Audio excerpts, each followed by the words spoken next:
개인정보 700만 건을 빼돌린 일당이 10억 건 이상을 빼낸 일당이 고객 개인정보가 1000만 건 넘게 유출돼서 보이스피싱을 알아야 하는 거야. 거기에 맞춰서 교육해야 돼. 법이 어쨌든 좀 더 엄격해져야 될 것 같아요. 생태정보 수집에 동의하지 않으면 동의 방식을 변경하려다. 맞춤형 광고에 이용된 타사 행태 정보는 민감한 정보가 생성될 우려가 내 정보가 팔렸으니까 당연히 저는 보상해야 된다. 내 정보 갖고 돈 번 사람들인데 달라고 하지 않았으니까 보상도 없는 거죠. 정보 보안 대단한 일이 아니고 사실 개인의 권리이고 재산입니다. 개인정보가 새면은 안전이 흔들리고 또 돈이 날아가 버리죠. 그런데 사고는 계속되고 있습니다. 도대체 무엇이 문제인지, 과연 대책은 없는지 이슈 더 이슈에서 같이 알아보겠습니다.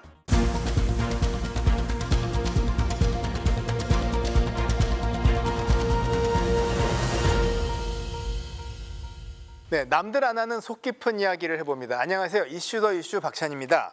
시도 때도 없이 날라오는 스팸 문자, 또 광고 전화, 도대체 내 번호를 어떻게 알았나 생각이 들죠. 이게 다 개인정보는 물론 회사 정보가 지금 통째로 넘어가고 사고 팔리고 한다는데 무슨 얘기인지 또 대책이 없는지 같이 알아보겠습니다. 두 분 모셨는데요. 승재현 한국형사정책법무연구원 연구위원, 그리고 법무법인 율촌의 정세진 변호사 모셨습니다. 안녕하십니까? 네, 안녕하세요. 네. 개인정보 유출 기사가 심심찮게 계속 나는데 지난 3월에 맥도날드였죠. 이게 한 500만 명 넘는 고객 정보가 유출이 돼서 과징금이 나왔어요. 근데 이 과징금 해도 피해 얻은 소비자한테는 돌아가지를 않는다면서요? 우리가 조금 다른 예를 한번 들어볼게요. 시청자 여러분께 좀 편하게 설명을 하려면 제가 죄를 저질렀어요. 제가 쉽게 말해서 폭행죄를 저질렀어요. 그럼 네. 폭행죄를 저질렀는데 저한테 벌금 500만 원. 이 딱 선고가 됐는 거예요, 법원에서. 그러면 그 500만 원을 제가 때렸는 피해자에게 500만 원은 가는 게 아니라 나의 잘못에 대한 죄값으로 500만 원을 국가가 가져가는 거잖아요. 형사 문제니까. 예. 이것도 똑같은 거죠. 지금 500만 명의 유출을 했다. 이거는 맥도날드가 잘못한 거예요. 그렇죠? 어떤 특정 회사가 잘못했고 그 회사가 잘못했기 때문에 그 회사의 과징금이라는 걸 내리는 거예요. 그러면 이 회사의 잘못에 대해서 국가가 너 이거 제대로 관리해야 되는데 관리 못했잖아. 관리 못했으니까 내가 이 정도의 금액을 부과하는 거야 라고 이야기를 하는 거니까 그 부분은 그 회사의 잘못에 대한 그 과징금이고, 피해자의 입장에서는 똑같은 거예요. 폭행 사건에서 내가 병원에 입원하고 내가 굉장히 이렇게 마음이 많이 아프면 그걸 변호사님한테 부탁해서 그에 대한 민사상 손해배상 청구를 하는 거잖아요. 똑같은 똑같이 이 경우에도 내 정보가 팔렸으니까 이거 좀 국가가 법원이 그 개인 정보에 대해서 좀 책임져줘. 이 맥도날드가 잘못했으니 여기에 대한 내 개인 정보가 유출되는 그 부분에 대한 손해배상을 해줘라고 하는데, 조금 이따 이제 변호사님은 이야기하겠지만 그 손해배상도 쉽지는 않아요. 자, 그러면은 과징금 잘못해서 일단 형사적인 잘못으로 냈다고 해요. 네네. 그럼 민사를 해서 이제 피해를 받았다는 사람이 받아야 한다는 거잖아요. 네네네. 어떻게 해주시나요? 그 민사 소송을 진행을 하게 되면 실제로는 이제 피해를 입게 되는 건데, 이 개인정보라는 거는 어떤 물건이 아니잖아요. 그렇게 하다 보니까 이 피해가 얼마인지를 객관적으로 산정하기가 어려운 거예요. 네. 그래서 결국은 개인정보 유출돼서 입게 되는 정신적인 손해에 대한 위자료를 주는 식으로 되어 있는데, 이 위자료라는 거는 특정할 수가 없으니까 법원에서 이제 다양한 사정들을 종합적으로 고려해가지고 위자료를 정하게 됩니다. 아니, 정신적 위자료라 하면 네. 피해가 입증이 안 됐을 때 정신적 위자료고, 피해 입증을 하면은 또 더 보상받을 수 있는 거 아니에요? 그러니까 이 개인정보라는 게 실체가 없으니까 어떤 피해가 있다는 걸 입증을 못하고, 입증할 수 있는 피해는 내 정보가 유출됐으니까 정신적인 손해를 입었다. 내 정보가 여기저기 떠다니고 아까 말씀하신 것처럼 스팸도 오고 하니까 정신적 손해를 입었다라고 해서 정신적 손해배상, 그 위자료를 산정을 하는데, 그 금액이 이제 법원에서 최근에 많이 하는 금액이 약 10만 원 정도. 10만 원, 1인당. 1인당. 그거를 요즘에 이제 그냥 대략 10만 원이다라고 이제 많이 얘기를 합니다. 근데 10만 원도 개인으로서는 불만인데 고객이 만약에 한 3천만 명 된다 그러면 어마어마한 돈이잖아요. 네, 맞습니다. 그래서 우리나라 이제 유출 사건 중에 가장 컸던 게 이제 카드 3사 유출 사건인데, 그거는 카드 3사 중에 특정 회사는 한 5천만 명 정도가 유출이 됐어요. 4천에서 5천만 건이. 고객 정보가 유출된 곳은 KB국민카드와 NH농협카드, 그리고 롯데카드 등 모두 3곳입니다. KB국민카드가 5,300만 명, NH농협카드가 2,500만 명, 그리고 롯데카드가 2,600만 명입니다. 막대한 양의 정보를 빼낸 건 개인 신용평가 전문회사인 KCB에 근무하는 39살 박모 씨. 카드사의 보안 프로그램이 해제된 상태에서 프로그램을 개발했기 때문에 고객 정보 데이터베이스에 쉽게 접근했습니다. 보안 프로그램이 해제된 상태에서 데이터에 접근할 수 있는 권한을 악용해서 관련 정보를 USB에 복사하는 방법으로 유출한 것으로 확인되었습니다. 문제는 카드 회사의 직원들이 수시로 드나드는 곳에서 정보를 빼냈다는 점. 고객 정보가 줄줄 새어나가는데도 카드 회사는 몰랐던 겁니다. 보안 정책에 있어서도 암호화라든지 물리적 보안 이것이 제대로 실행되지 않아서 이번에 이제 이런 사고가 생겼는데 그런 점은 앞으로 시정돼야 된다고 생각합니다.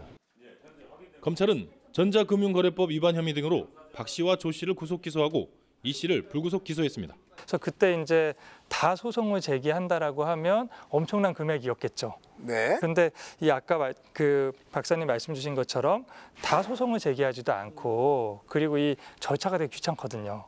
그러니까 여기서 제가 말씀드리면 저는 이제 변호사님을 알잖아요. 그러면 네. 제가 이제 변호사님 찾아가서 나 좀 소송해 주세요라고 하는데 아까 제 소송 가액이 얼마라 그랬죠? 10만 원이잖아요. 네. 그럼 변호사님이 저 10만 원을 위해서 재판을 해 주실 분이 있겠어요? 아니요. 그래서 이제 그 집단 소송, 이른바 클래스 액션 로여가 나오니까 그 몇 분만 해도 소송에서 이기면 다른 피해자도 다 받을 수 있고 이런 거 우리 그런 거 없습니다. 외국은 그렇게 하지 않나요? 미국에서는 저도 그렇게 하고 있는 걸로 알고 있고 이제 네. 더 잘 아실 것 같은데요. 그러니까 이렇게 가는 거죠. 이게 왜냐하면 예를 들어서 변호사님이 이제 그러면 그런 문제가 발생하면 네. 제가 소송해드리겠습니다. 저한테 소송을 위임해 주세요라고 네. 하면 이제 많은 사람들이 왔을 때 그 소송을 이제 한 분의 변호사님이 받아서 재판을 진행할 수는 있어요. 그럼 진행을 해서 그 재판을 통해서 금액을 받았을 때 내 소송 의뢰인들에게 들려줄 수는 있지만 그게 하나 그러니까 승소 판결이 났다고 해서 다른 사람들까지 전부 다 돈을 지급해 주지는 않죠. 그래서 우리가 나중에 이야기하겠지만 조정제도를 통해서 관계되는 사람들에게 돈을 뿌려주는 방법도 있는데 그런 방법들이 아직까지는 잘 마련되어 있지 않아서 이 경우에 피해자들 입장에서는 내 정보가 유출되어서 언제 어떻게 내 정보가 쓰일지를 모르는 불안한 상황이지만 실질적으로 거기에 대한 나의 손해배상 책임의 금전의 폭은 굉장히 작다라는 말씀. 그러니까 우리나라는 이런 경우에 과징금에 더해서 민사소송을 해서 뭐 위로를 받을 수는 있는데 위자료처럼 왜냐하면 이제 명확하지 않으니까. 그러면 집단 소송을 하더라도 소송하지 않은 다른 다수에 대해서는 보상이 없다. 달라고 하지 않았으니까 보상도 없는 거죠. 그렇죠. 네. 그 참 또 있는 나라도 있고 뭐 복잡한 아무튼 우리나라는 그렇다. 대한민국은 법 실정은 그렇습니다. 자 그러면 또 하나 혼내주자를 생각해 보죠. 근데 잘못하면 이제 처벌, 제재 이런 얘기를 하는데 듣기에 속은 시원하지만 이 정보 빼내서 뭐 하겠다는 사람이 죽기 살기로 덤비면은 대책이 없고 또 책임을 회피하는 다양한 방법이 만들어졌다고 하더라고요. 따라서 이것도 별 실효성이 없군요. 아까 우리가 제일 처음에 이야기를 했잖아요. 변호사님을 저하고 이야기를 했을 때. 그래 보상은 어차피 우리가 돈이 그게 전보배상이니까 안 나오니까 그럼 과징금이라도 좀 강하게 매기자. 그러면 정신 차릴 거 아니냐라고 하는데 일벌백계. 예, 일벌백계를 하고 싶었는데 제가 U+ 사례를 조금 말씀을 드리면 시정 조치를 받았음에도 불구하고 거기에 대해서 내야 될 금액은 놀라지 마십시오. 4천만 원밖에 안 돼요. 그리고 이게 뭐 전체의 그 연간 수익을 이야기하는 건 조금 부적절한 비유인데 그럼에도 불구하고 연간 영업이익은 9,790억 정도가 되는 거예요. 그러면 4천만 원 내고 내가 얻은 영업이익만 고려한다면 약 1조 가까이 되는 거잖아요. 그럼 그걸 환산해서 하면 0.004%밖에 안 되는 거예요. 그러니까 뭔가 책임을 졌을 때 그걸 정말 이게 정신이 바짝 들어야 될 거 아니에요. 이거 되면 정말 내가 과징금이라는 것만으로도 내가 정말 회사가 좀 위험해질 수 있구나라고 하면 거기에 대한 뭔가의 특단의 조치를 취하는데 사실상 그게 적다 보니까 어떤 느낌인가 하면 그래 뭐 다음에 이런 일이 있어도 뭐 똑같이 뭐 한번 과징금 내고 말지라는 오해를 줄 수 있는 시그널이 있단 말이에요. 그럼 두 번째, 이 과징금도 다투면 우리 존경하는 변호사님 그럴 일은 없겠지만 변호사님 딱 가셔가지고 막 다투는 거예요. 아, 우리는 이렇게까지 정보를 했고 이렇게까지 예방 조치를 했고 이렇게까지 했는데 이거는 불가항력적 사유로 해커가 돌아가지고 이걸 정보를 유출했으니 우리가 할 수 있는 최선을 다했으니까 우리에게는 면책 사유가 있다. 이렇게 또 주장하면 그 금액이 또 떨어지거나 아예 면책이 되는 경우도 있는 거거든요. 그러다 보니까 사실상 아까 말씀 주신 대로 죽자고 내가 그러니까 정보가 유출되고 난 다음에 회사를 보호하겠다라고 한다면 보호할 수 있는 가능성은 분명히 있는 거죠. 자, 그럼 나눠서 생각을 해보면 첫째, 일벌백계가 되도록 하는 방법이 이제 잘못하면 크게 혼내주는 뭐 징벌적 손해배상 이런 방법이 하나 있죠. 네. 또 하나는 집단 소송으로 가는 방법도 있죠. 그러면 이제 많은 사람에게 보상. 지금 우리는 두 가지가 어떻게 되고 있어요? 징벌적 손해배상은 이제 법에 들어와 있긴 한데 아까 이제 말씀 주신 것처럼 이 징벌적 손해배상이라고 해도 이제 기본적으로 이 손해배상 시작액이 10만 원밖에 안 되기 때문에 크지가 않거든요. 그래서 지금 이제 어쨌든 규제 개혁에서 접근하는 방법은 과징금을 높이려고 하고 있기는 해요. 그래서 한 2016년도에 있었던 인터파크 사건부터 과징금이 좀 올라갔습니다. 그래서 인터파크 사건에서 인터파크 한 40억 정도의 과징금을 부여받았었는데 그게 이제 저같이 개인정보 이 법 하는 사람 입장에서는 되게 놀란 거긴 해요. 옛날에는 1, 2억이었는데 예, 막 엄청나게 유출돼도 1, 2억이었는데 40억이 나왔어? 뭐 이래서 놀랍기도 했었고 그 인터파크 입장에서도 그걸 막 계속 다퉜죠. 갑자기 왜 이렇게 과징금이 많아졌냐. 근데 여전히 과징금이 좀 적은 것 같습니다. 이게 제가 고민하는 거는 늘 보안에 쓰는 돈보다는 과징금이 더 커야 된다고 생각하거든요. 그래야 보안 투자하겠죠. 근데 그거가 지금 보안에 쓰는 돈은 보안을 하기 위해서 써야 될 돈은 점점 좀 늘어나잖아요. 그러면 근데 과징금은 많이 늘렸지만 여전히 크지 않은 것 같다라는 느낌이 좀 들어서 과징금 쪽을 어떻게 좀 이렇게 해야지 좀 더 강하게 해야지만 이 유출이나 이런 보안을 소홀히 하는 걸 막을 수 있지 않을까라는 생각이 듭니다. 또 이것도 생각해봤습니다. 우리는 뭐 서비스 하나 가입하려면은 할 게 많아요. 그 중에 뭐 인증서도 있죠. 또 뭐 보안 프로그램 이것저것 뭐 키보드 보안까지 다 깔라고 하는데 외국에 수억 원씩 거래하는 그 사이트들도 그렇게 안 하거든요. 왜 우리는 이렇게 많이 하라고 합니까? 사실 저도 외국에 있는 유명 카드를 쓰고 있는데 사실 뭐 거의 뭐 요구하는 게 거의 없는데 그렇죠. 우리나라에 있는 유명 카드를 쓰면 처음부터 끝까지 한 7단계, 7단계, 8단계 정도의 어떤 인정을 다 깔고 사용할 수 있도록 만들고 있는 걸 보면 두 가지 감정이 있는 거죠. 그렇게 해서 정말로 안전하게 하겠다는 생각도 있는 반면에 제가 드는 일감은 만약에 여기에 하나라도 동의 안 해서 만약에 문제가 발생했을 때 우리는 이걸 다 요청했는데 네가 이거 하나라도 안 했기 때문에 여기서 발생하는 문제는 너의 개인의 문제인 것이지 우리 회사의 문제는 아니지 않냐라고 볼 수도 있는 거죠. 그러면 이게 보안 책임을 사용자한테 떠넘기는 거 아니에요? 이거도 좀 어려운데 이게 결국은 이 보안 프로그램이 막 까는 게 늘어난 것 중에 또 히스토리 중에 하나는 이 예전에 아까 말씀드렸듯이 예전 해킹 사건이 많았다고 했을 때 해킹 경로를 보는 거예요. 그랬더니 뭐 어떨 때는 뭐 키보드를 뭐 어떻게 해가지고 해킹 경로가 이렇게 다 생겼다고 생각하면 그럼 이제는 전부 다 키보드 보안 프로그램을 까게끔 하자 뭐 이렇게 이제 분위기가 만들어지는 거죠. 그래서 엄청나게 이렇게 보안 프로그램을 까는 게 많아져 버렸는데 결국은 그러니까 보안 프로그램을 깔면 좀 더 안전할 거야 하다 보니까 여러 개를 깔게 됐는데 그게 어떤 면에서는 정보 주체한테 넘기게 된 면도 있는 것 같고 이용자한테 넘기게 된 면도 있는 것 같고 보안을 다른 한편으로는 지금은 그런 걸 깔 필요가 없을 것 같은데 라는 오히려 까는 게 더 불편하고 더 위험한데 이런 것들이 그대로 남아있는 면도 있는 것 같습니다. 모바일의 경우는 많이 줄었죠. 많이 줄었죠. 개인 확인이 더 확실히. 네. 또 이런 것도 있습니다. 우리가 이제 뭐 인터넷 사이트나 또 모바일 앱 같은 거 뭐 이렇게 서비스 가입을 하면 뭐 개인정보 활용 동의라는 게 있는데 뭐 많이 동의를 요구합니다.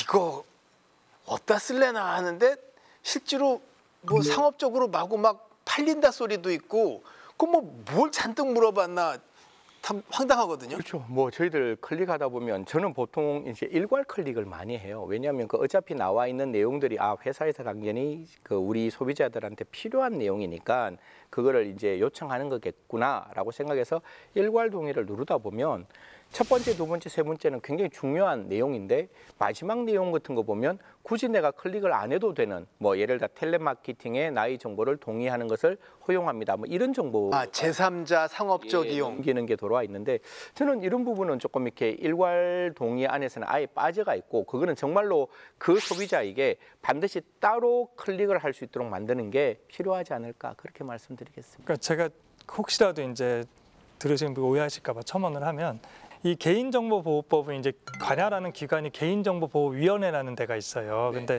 법이라는 거가 구체적으로 사업자가 어떻게 해야 한다는 걸 구체적으로 알려주고 있지는 않으니까 개인정보보호위원회에서 여러 가지 뭐 해설서, 가이드라인 이런 것들 내놓고 있는데요. 그 가이드라인의 하나를 보면 이 필수 동의와 선택 동의가 있는데 이 정보 주체가 명확히 인식하고 동의를 해야 되는데 선택 동의라는 거는 반드시 해야 되는 게 아니잖아요. 그래서 전체 동의를 클릭했을 때 필수 동의는 한 번에 클릭되는 거는 괜찮지만 선택 동의까지 같이 클릭이 되는 거는 이 정보 주체가 모르고 이렇게 클릭이 될 수도 있으니까 이렇게 하지는 말아야 된다라고 이제 해설서에서 얘기를 하고 있습니다. 근데 보통 정책에서 이제 이런 그 권고 사항 뭐 이런 거에 대해서 안 지키면 그게 이제 처벌 뭐 과징금 뭐 이렇게 가는 경우도 있고 comply or explain이라고 그래 가지고 따르거나 설명하거나 그러면 이 경우도 만약에 권고 사항 수준이라면 회사가 뭐 저희는 이래서 이렇게 짰습니다라고 변명하면 되는 거 아니에요? 그러니까 권고 사항이지만 어쨌든 규제기관에서 명확하게 예시를 들어줬잖아요. 그러니까 예시가 뿌옇게 있는 게 아니고 명확하게 되어 있으니까 이거를 이제 따르지 않는 경우가 많지 않고 이거를 이거 잘못된 것 같은데라고 이제 지적을 했을 때 이렇게 해서 우리는 못했습니다라고 약간 얘기했을 때 이렇게 잘 방어가 되지는 않습니다. 또 사고가 막상 나면 책임 소재라는 게 참 애매해지는데 최근에 뭐 그 인터넷 쇼핑몰 뭐 쿠팡이죠 쿠팡 보면은 회사 책임이 아니다 뭐 이런 답이 나왔어요.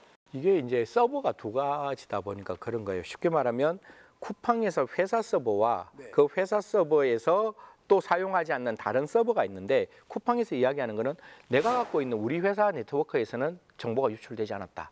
그러니까 그 서버에서 유출되지 않았으니까 자기들로서는 책임이 없다라고 이야기를 하는 거죠. 그러면 이 서버라는 게 어디서 어떻게 유출됐는지를 좀 검토를 해야 되는 건데 그들의 어떤 내부 관계를 우리가 명확하게 판단하지 못하니까 지금부터는 어떤 쿠팡 회사의 책임이 면책되는 그런 형태의 모습도 보이는 거죠. 그 정보를 제3자한테 주는 거가 이 개인정보 처리 위탁이라는 게 있고 제3자 제공이라는 게 있습니다.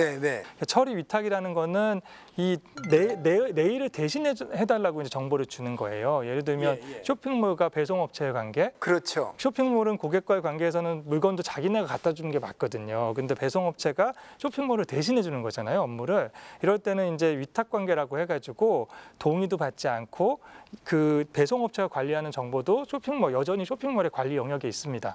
그래서 이때 이제 유출이 발생되면 쇼핑몰의 책임을 져야 되는 거예요.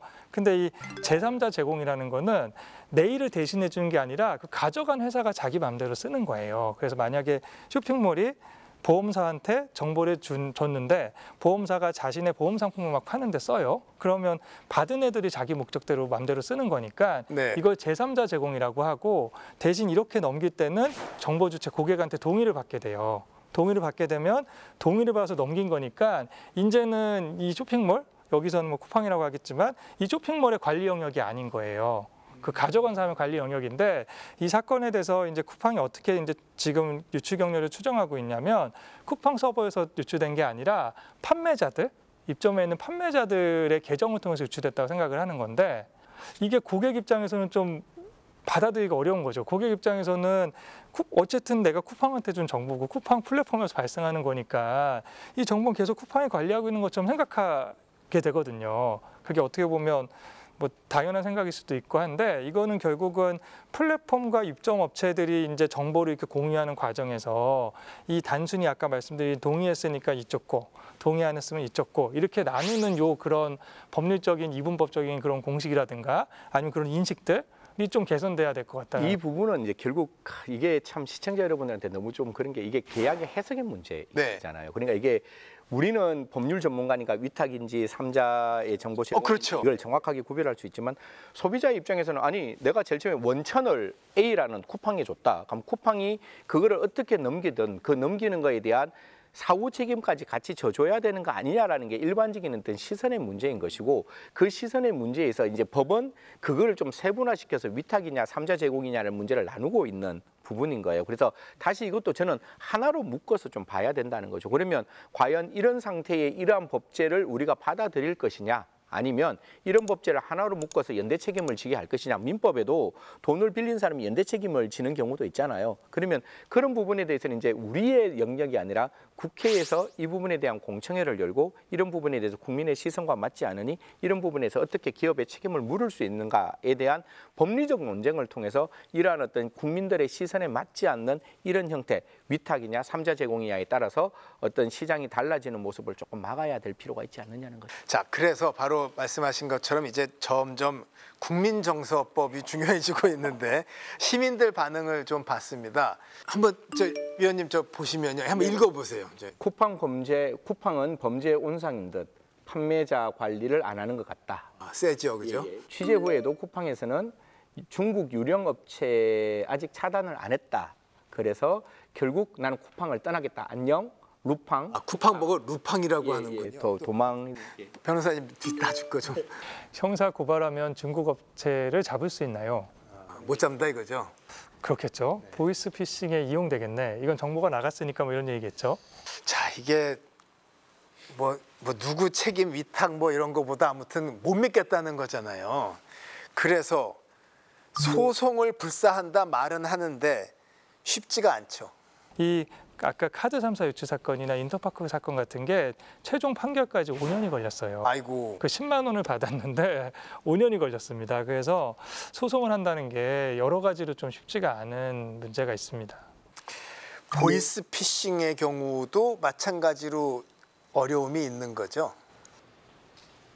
보이스피싱은 제가 이제 말씀을 좀 드리면 보이스피싱은 서민 다중 피해잖아요. 그래서 보이스피싱 반드시 막아야 된다는 게 제가 갖고 있는 어떻게 보면 하나의 넘버원 룰인 거예요. 그러면 그 한 방법을 한 4가지 정도로 좀 설명을 드린다면 금융정보 피싱이라는 거는 이렇게 얘기를 하는 거죠. 쉽게 말해서 내가 메일을 하나 보내는 거예요. 메일을 보내가지고 당신들이 이런 뭐 이렇게 구글에 있는 뭐 어떤 로또에 당첨이 되었습니다. 당첨되었으니까 이런 정보를 조금 넣어주세요라고 하는 메일 굉장히 많이 받잖아요. 그게 이제 흔히 말해서 금융정보 피싱과 관련되는. 그러니까 저렇게 메시지를 받으면 거기다 답을 하면서 새는 거예요? 그렇죠. 답을 하면서. 예. 그러니까 순간적으로 그거 굉장히 이렇게 팬시하게 옵니다. 딱 보면 나 진짜 당첨되는 거야? 근데 사람이 되게 이렇게 마음이 약한 게 분명히 안 했잖아요. 안 했거든요.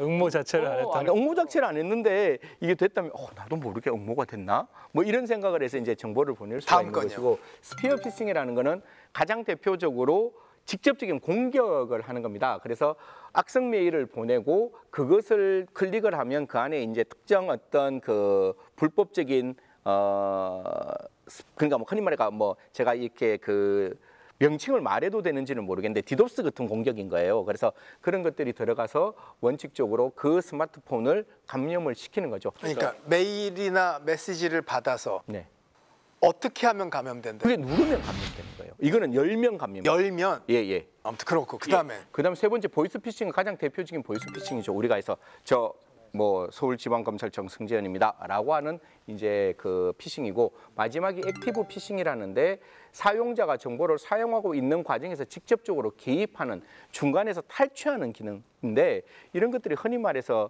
이건 조금 이제 조심스러워야 했는데 제가 지금 우리나라가 와이파이가 참 잘 되어 있습니다. 와이파이 사용하는 과정에서 중간에 탈취하는 경우도 있기 때문에 그래서 공식적으로 인정되지 않는 와이파이는 사용하지 마라라는 것도 가장 대표적인 저러한 액티브 피싱에서 관련되는 내용이라고 말씀드립니다. 그러면 뭐 설명을 많이 들어봤습니다. 네. 대응을 어떻게 해야 돼요?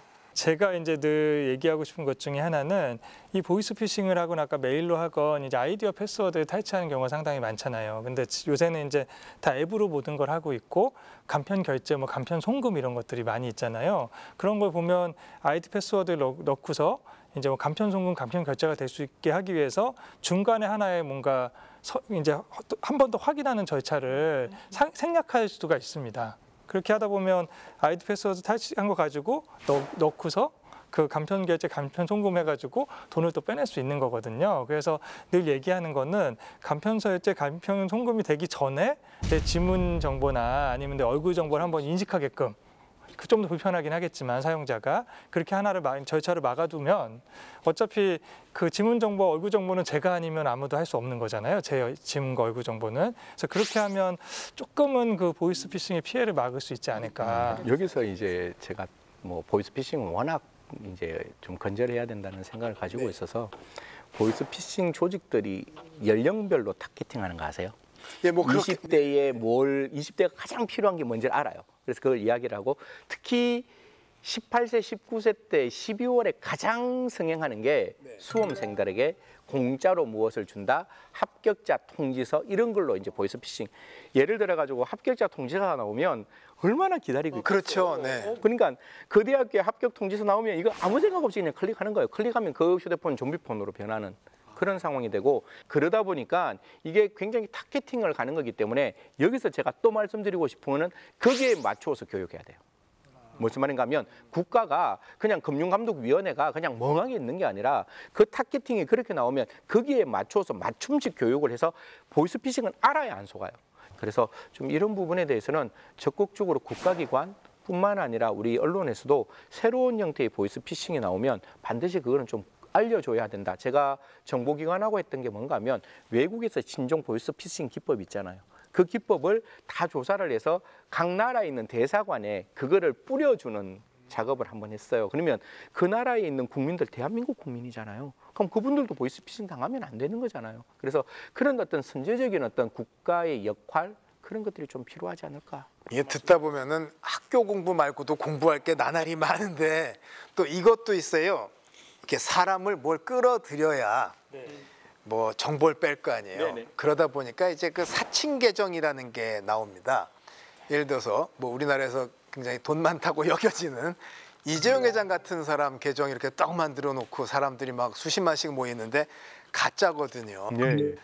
이거 범죄에 아주 그냥 노출돼 있는 거 아닌가요? 이런 부분도 저는 굉장히 좀 이렇게 신중하게 접근해야 되지 않느냐. 결국 가입을 하는 걸 우리가 가입하지 마세요 이럴 수는 없는 거잖아요. 그렇기 때문에 좀 뭔가 공식적으로 만들어져 있는, 특히 A라는 사람의 유명인이면 그들이 가지고 있는 공식적인 인스타그램이 있습니다. 그런 인스타그램이 아니라 나와 있는 개별적인 인스타그램에서는 좀 조심하셔야 된다, 이런 말씀. 근데 그것도 사실 뭐 팬 계정도 애매모호한데 문제는 저기 가서 이제 연락처 놓고 뭐 이렇게 아이디 놓고 하다 보면 이미 이제 반발짝 들어간 거예요. 저게. 뭐 그 다음부터는 아무튼 연락처가 생긴 거 아니에요. 근데 여기에다 더 무서운 게, 자, 이제 저런 어플 깔잖아요. 깔면은 사진첩 접근 허용, 연락처 접근 허용, 통화 허용 이런 거 막 떠요. 이걸 도대체 내 핸드폰을 다 열어달라는 건데 해야 되나? 늘 불안하고 찜찜하면서도 이걸 쓰고 싶으니까 합니다. 이렇게 계속 그냥 끌려가야 되나요? 이건 이제 법에 있기는 해요. 근데 개인정보, 우리가 개인정보 얘기 많이 했는데 이제 개인정보 처리 동의는 아니고 접근 권한 동의라고 해가지고 앱 서비스를 제공하는 회사가 있을 거잖아요. 그 회사가 우리가 제공하는 앱을 통해서 그 이용자의 휴대폰에 무슨 저장되어 있는 정보도 보겠다, 아니면 휴대폰에 설치되어 있는 기능을 이용하겠다, 이런 걸 물어보는 겁니다. 쉽게 설명하면 우리가 카메라 앱을 깔면 이 사진첩이라는 데는 반드시 접근해야 되거든요. 뭐 그렇죠. 이거는 필수라고 원래 떠야 됩니다. 근데 주소록 같은 거는 꼭 접근하지 않아도 되잖아요. 그렇죠. 그래서 이거는 선택이라고 뜨는데, 이게 우리가 처음에 앱을 깔 때 필수로 뭐 사진첩에 들어간다, 어디로 간다 뜨다가 갑자기 선택으로 주소록에 들어간다 이렇게 뜨면 그거를 일일이 읽어보고 막 예스를 누르지 않는 거예요. 그렇죠. 보험 서비스 쓰려고 가입하는데 내 사진첩을 열어주고 연락처를 열어줘야 되나 당혹스럽거든요. 그런데 그게 원래 그 법적으로는 사진첩, 보험할 때 사진첩은 필요 없으니까 그거는 선택으로 쓰여져 있고, 그 화면에 아까 뭐 보험할 때 꼭 필요한 뭐가 있다라고 하면 그거는 필수라고 쓰여져 있어서 필수는 예를 누르고 선택은 아니어를 눌러도 그 앱이 잘 돌아가는데, 그걸 이제 이용자는 모르니까 지금 빨리 깔아서 써야 되는데 뭐가 자꾸 뜨니까 예 이렇게 누르게 되는 거죠. 아무튼 뭐 만만한 고객이 되는 네. 지름길인 것 같고 요즘에 또 그 주요 기업들이 네. 그 인공지능 한참 유행인 챗 GPT 막 차단을 하고 있어요. 뭐 명분이 생각 없이 쓰다가는 회사 정보가 샌다 이런 명분인데 어떻게 새길래 이렇게 막습니까? 저 챗 GPT 어떻게 우리 변호사님은 생각하세요? 필요하다고 생각하세요? 저는 조금 쓰긴 해요. 근데 편리하기는 하거든요. 예. 이게 그런데 이 챗 GPT가 가지고 있는 첫 번째 원칙은 정보가 있어야 그 정보를 솔팅해서 나에게 네. 유효한 어떤 상황으로 만들어 주는데 그 챗 GPT에 이제 쉽게 말해서 제가 지금 뭐 어떤 나라와 안보에 관련된 어떤 논의를 하고 있는데 그 나라의 그 정보를 그러니까 그걸 잘 만들어서 주고 싶은 거예요. 그래서 그 정보를 딱 챗 GPT에 집어넣고 나 지금 이렇게 안보 관련된 지금 회의를 해야 돼. 그러니까 한번 그 보고서 만들어줘. 라고 하면 챗 GPT는 너무 행복한 거예요. 이거 없는 정보니까 얼마나 막 진짜 자기 몸 안에 완벽하게 이렇게 딱 흡수할 거 아니에요. 왜냐하면 다른 사람이 이 정보를 요구하면 그걸 만들어서 줘야 되는 거니까. 그러다 보니까 굴지의 기업들이 가지고 있는 산업 비밀들이 자칫하면 이 챗 GPT를 통해서 활용될 수 있다는 생각들이 많아서 기업들에 대해서는 굉장히 이 부분에 대해서는 좀 얼러트, 그러니까 경계를 분명히 부여하고 있다 이런 말씀드립니다. 근데 사례를 보면요, 삼성전자의 경우에 뭐 일부 임직원이 이제 반도체 뭐 일에 쓰이는 프로그래밍을 했는데 챗 GPT 중에는 이제 그 코딩 서포트가 있잖아요. 그걸로 돌렸다. 그래서 이게 그 뭐 모니터링 하는 데서 이거 이제 샌다 했다고 하고. 회의록을 또 뭐 인공지능으로 이렇게 해서 그 만들었다. 이것도 보안 지침 위반이다. 이게 정말 중요한 일이라서 이렇게 한 걸까요? 회사 관리자들이 오버한 걸까요? 그러니까 저는 우선은 그 개발자 출신이니까 그 프로그래밍을 할 때 그 버그가 생겼을 때 그 개발자의 그 짜증남을 잘 알아요. 그러니까 그냥 이렇게 프로그래밍을 하다 보면 몇 군데에 버그가 있다는 걸 알려주는데 버그를 한 두세 개 남기고 나서는 그게 잘 안 없어져요. 아무리 쳐다봐도. 네. 근데 챗 GPT 하는 게 결국은 딥러닝에서 학습해서 배운 거니까 내가 그거를 이제 거기다 올려놓으면 통상적이지 않은 부분을 알려주지 않을까. 네. 그러면 거기가 보통 코딩이 잘못된 부분이 아닐까라는 생각을 딱 할 수 있을 것 같아요. 그러려고 만든 거기도 하고. 네. 그래서 너무 이용하고 싶은 생각은 들 것 같습니다. 그래서 실제로 그 지금 삼성전자에서 대부분의 이제 그 이제 공간에서 이거 막아놓고 있는데 아까 제가 말씀드린 그런 용도로는 막아놓는 거가 또 맞는 것 같기도 하고. 옛날에 없을 때도 저희들 잘 했기 때문에 뭐 하는 거는 맞는 것 같은데 제가 생각하고 있는 거는 챗 GPT가 저는 굉장히 무서운 그 기기 중에 하나라고 생각을 해요. 제가 챗 GPT가 나왔을 때 두 가지를 생각을 했습니다. 하나는 챗 GPT가 범죄에 얼마만큼 어게인스트 할 수 있을까? 범죄를 어떻게 막을 수 있을까? 또 하나는 얼마만큼 범죄에 이바지할 수 있을까? 사실 우리는 범죄에 이바지할 수 있는 가능성이 너무너무 많아요. 뭐 그렇겠죠. 그거예요. 그러니까 저희들은 먼저 생각할 때 챗 GPT 딱 나오는 순간 범죄 막아야 된다. 이 생각부터 먼저 했던 사람이고 챗 GPT는 딱 한 가지예요. 정보가 얼마만큼 쌓이면 쌓일수록 사람보다 분명히 나아집니다. 라는 생각 때문에 저는 기업에서는 우리가 갖고 있는 기본적인 그러니까 늘상 했던 업무의 효율성을 올리는 정도로 챗 GPT를 써야지 그게 아니라 새로운 정보를 집어넣어서 그 새로운 정보가 챗 GPT는 우리나라 것도 아니잖아요. 그렇기 때문에 거기에 다른 우리나라의 정보가 들어가는 거는 저는 조금 조심해야 되지 않느냐. 그래서 이런 부분도 우리 앵커에게 말씀드리고 싶은 거는 국가가 과기정통부가 정확한 가이드라인이 좀 필요할 것 같아요. 그러니까 한 기업의 문제가 아니라 과연 챗 GPT를 우리가 어느 정도 어떻게 접근해야 될 것인가에 대한 논의들, 그리고 기업 내에서는 아까 말씀드렸다시피 컴플라이언스라는 게 있어요. 그러니까 그 컴플라이언스에 따라서 좀 해야 되는 거지 그 부분을 조금 벗어난다면 오히려 나의 업무 효율성을 높이기 위해서 한 행동이 우리 기업 전체에 대한 손해로 다가올 수 있는 부분이 있다라는 말씀인 거죠. 저는 조금 시각은 다른데 챗 GPT를 이제 처음에는 재미로 써봤는데 얘가 제 기대보다는 훨씬 똑똑해요. 똑똑하죠. 예, 그래서 이게 좀 있다 보면 이거를 사용하는 자와 사용하지 않는 자의 그 역량차가 엄청 커지겠구나라는 생각이 들거든요. 그러면 우리 기업이 이거를 사용하는 기업과 우리 기업은 사용을 안 하는데 또 비슷한 또 레벨에 있는 다른 해외 기업은 사용한다라고 하면 또 역량차가 또 커지지 않을까라는 또 걱정이 있어서 우선은 이 똑똑한 챗 GPT를 어떻게 좀 가능한 한 좀 쓰는 방향으로 좀 방향을 잡고 그 쓰면 뭔가 리스크가 있을 테니까 이러이러한 걸 좀 막는 쪽으로 이렇게 접근해야 되지 않을까. 안 되고 조금 열어주는 이런 게 아니라 이게 이제 못하게 하는 관리자가 면밀하게 검토해보고 못하게 막은 건지 그렇죠. 자기는 코딩도 안 하고 회의록 작성도 안 하고 무슨 저 번역할 일도 없는 사람이 그냥 에이 못하게 해 이런 건지를 봐야 된다는 얘기는. 네. 뭐 진실은 그 회사 속에 있는 것 같고요. 컴퓨터와 네트워크 기술이 사실 지금 계속 발전하고 있죠. 발전한 보안도 달라져야 하는데 자 블록체인 얘기가 나온 지가 엊그저께인데 지금 양자 컴퓨팅 얘기가 나오고 있습니다. 양자 컴퓨팅 되면 보안 새로 다시 다 해야 된다고 하거든요. 이 전문가를 한번 연결해 보겠습니다. 고려대학교 정보보대학원 김승주 교수 연결해서 말씀 나눠보겠습니다. 김승주 선생님 안녕하십니까? 네, 안녕하십니까. 고려대학교 정보보대학원의 김승주 교수입니다.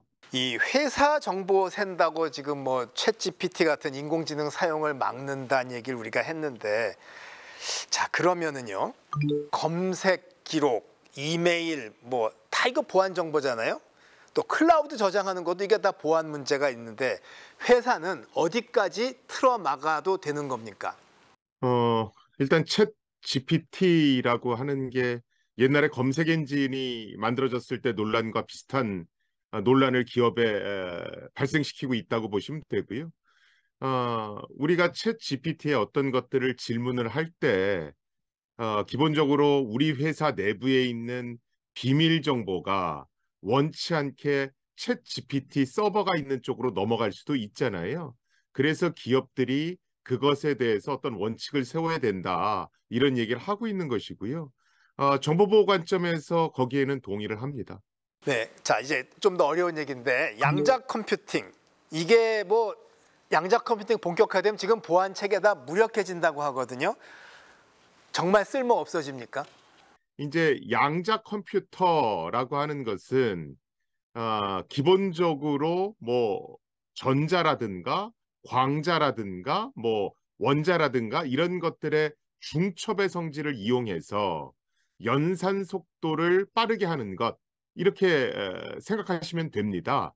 그런데 양자 컴퓨터가 모든 것을 빨리 풀 수 있는 건 아니고요.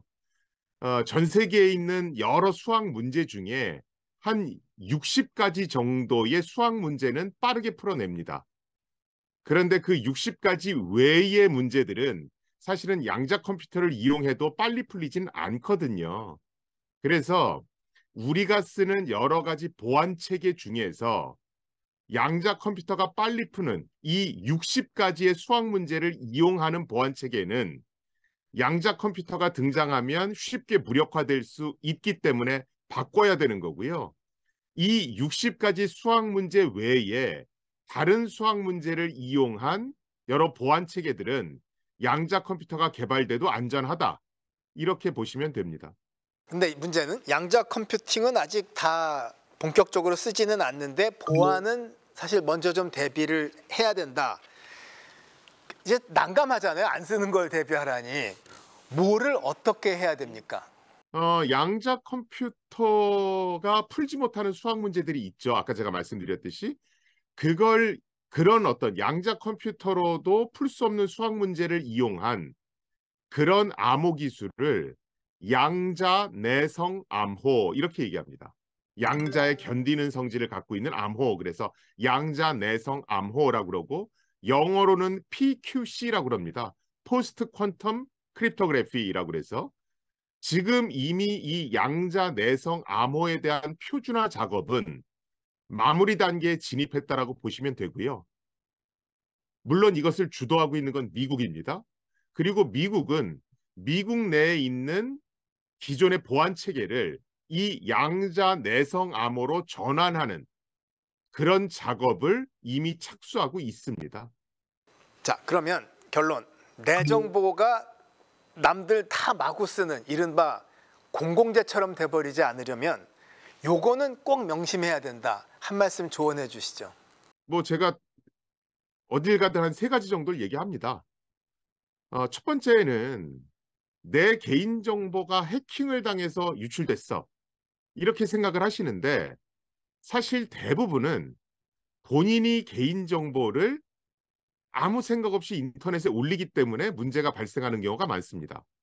소위 뭐 페이스북이라든가 트위터라든가 기타 등등에 내 개인정보를 아무렇지도 않게 올리고 또 이걸 활용하는데 동의하시겠습니까? 그러면 잘 안 읽어보고 예스 누르고 그래서 나로 인해서 개인정보가 유출되는 경우가 굉장히 많고요. 그래서 가급적 인터넷에 내 개인정보를 올리는 일을 삼가하셔야 됩니다. 그리고 두 번째는 우리가 보통 뭐 윈도우즈 업데이트해라, 스마트폰의 앱을 업데이트해라 이런 공지들 자주 보시잖아요. 그런 공지가 뜨면 즉각적으로 업데이트 하실 필요가 있습니다. 왜 그러냐 하면 그 업데이트 공지는 여러분들만 보는 게 아니고 해커들도 보거든요. 그러면 그 업데이트 공지를 딱 보는 순간 해커들은 아, 이런 부분에 문제가 발생했구나를 직감적으로 압니다. 워낙 전문가이기 때문에. 그러면 그 부분을 이용하는 해킹 프로그램을 만들어서 인터넷에 뿌려대요. 그러면 업데이트를 늦게 하면 늦게 할수록 내 컴퓨터가 당할 확률이 올라가는 거죠. 그래서 여러분들이 뭐 스마트폰이든 윈도우즈든 그것이 뭐 인터넷 뱅킹 보안 프로그램이든 업데이트 공지가 떴을 때 즉각적으로만 업데이트를 하더라도 굉장히 많은 해킹 피해를 줄일 수 있습니다. 그리고 마지막으로 비밀번호를 잘 관리하시는 게 굉장히 중요해요. 뭐 보통 많은 연예인들이나 방송하시는 분들이 제 페이스북 계정이 해킹당했습니다. 제 트위터 계정이 해킹당했습니다. 제 클라우드가 해킹당해서 뭐 사진이 유출됐는데요. 이렇게 얘기하시죠. 하지만 만약에 해킹을 당했다면 피해는 광범위하게 일어나야 됩니다. 모든 사람이 다 당할 테니까. 근데 보면 그 연예인, 그 방송인, 그 특정인만을 대상으로 문제가 발생하거든요. 이런 건 대부분 비밀번호 도용입니다. 자기가 비밀번호 관리를 허술하게 해서 그게 유출된 겁니다. 여러 사이트에 동일한 비밀번호를 쓴다든가 내 생년월일을 비밀번호로 쓴다든가 기타 등등. 그래서 비밀번호 관리를 잘 하시는 게 중요하고요. 그 다음에 요새는 이중인증이라고 그래서 비밀번호 치고 그 다음에 뭐 SMS 문자 같은 걸로 또 한 번 확인을 하잖아요. 이런 이중인증 기능을 좀 활성화시키는 게 좋습니다. 그래서 요새 미국의 대형 IT 사이트들은 이 이중인증을 활성화하라고 권고하고 있는 추세입니다. 예, 오늘 나오셔서 대단히 고맙습니다. 감사합니다. 네, 고맙습니다. 미국이 중국 왜 화웨이 통신 장비 쓰면 어디서 뭐가 이제 탈취될지 모른다. 또 최근에 그래서 틱톡도 뭐 안 된다. 네. 뭐를 왜 우려하는 거예요? 그러니까 결국은 이제 디지털 환경은 결국 비대면 환경이잖아요. 네. 비대면 환경에서는 어떤 앱 서비스를 제공하건 아니면 통신이라는 거는 그 정보가 흐르는 걸 텐데 이런 서비스를 제공하기 위해서는 그 서비스를 제공하는 업체, 그러니까 그 국가로 정보가 흘러가지 않을 수 없거든요. 그럼 결국은 틱톡이라는 거는 중국 업체가 운영하는 거기 때문에 결국은 그 중국 업체 어딘가에 정보가 흘러갈 수밖에 없는 것이고 통신 장비도 결국은 정보를 흐르는 거기 때문에 화웨이 장비를 거쳐갈 수밖에 없게 되는데 이런 과정에서 뭐 개인 정보도 있겠지만 개인 정보를 비롯한 중요 정보가 중국에서 뭔가를 보는 것이 아닌가 아니면 그걸 중국에서 가져가서 어떻게 사용하는 것이 아닌가 이런 거를 우려하고 있는 것 같습니다. 저는 요거 보면서 미국이 과거에 그렇게 했기 때문에 중국이 할까 봐 걱정하나 생각도 너무 음모론인가요? 우리가 패킷이라는 게 지금 우리가 전 휴대폰을 하면 이 휴대폰이 목소리 대 목소리로 전달되는 게 아니라 이게 이진법 숫자로 바뀌어가지고 데이터화되어서 넘어가는 거죠. 네, 데이터 패킷으로 가죠. 넘어가고 그 패킷이 그쪽에서 목소리로 나오는 건데 데이터 패킷에 뭉치지만 그 패킷을 정말 들여다볼 수 없을까?